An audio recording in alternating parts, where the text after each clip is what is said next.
शारदीय नवरात्रि 2025 नवरात्र में क्यों बोई जाती है जौ? जाने इसके पीछे का पौराणिक महत्व। नवरात्र में घट स्थापना के साथ जौ बोना बहुत ही महत्वपूर्ण कहलाता है। ये नवरात्र की पूजा का अभिन्न अंग है।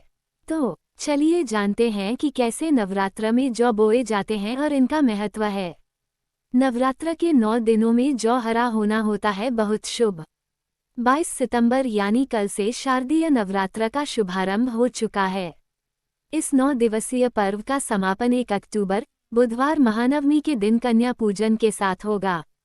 इस दौरान मां दुर्गा के 9 स्वरूपों की विधि विधान से पूजा की जाती है। नवरात्र के दिनों में लोग अपने घर में अखंड ज्योत जलाते हैं और मां जगदम्बे या मां दुर्गा की पूजा आराधना करते हैं। नवरात्र में पूजा और व्रत के अलावा कलश स्थापना और जवारे या जौ का बहुत अधिक महत्व होता है। नवरात्र के पहले दिन घट स्थापना यानी कलश स्थापना की जाती है और जौ बोए जाते हैं। नवरात्र में मिट्टी के बर्तन में जौ बोने की परंपरा सदियों से चली आ रही है। मान्यता है कि इसके बिना मां दुर्गा की पूजा अधूरी रह जाती है।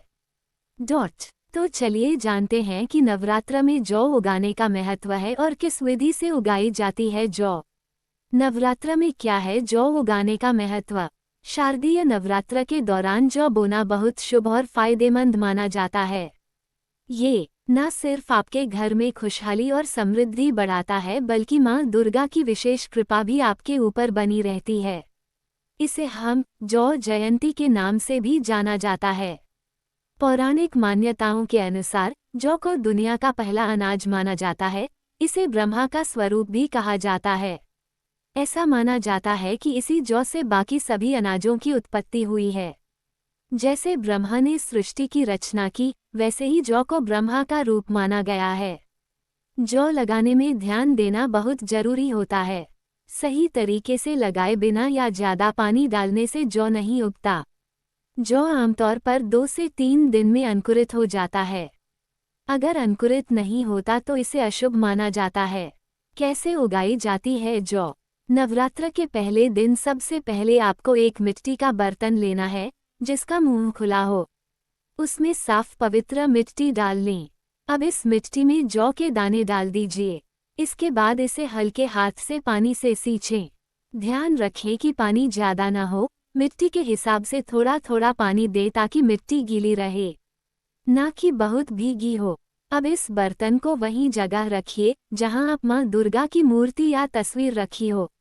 रोजाना थोड़ा पानी डालकर बर्तन की मिट्टी को नम रखें और 9 दिनों तक इसका ध्यान रखें। आप देखेंगे कि जौ धीरे धीरे अंकुरित होकर बढ़ने लगेंगे। जौ के हरे होने के संकेत।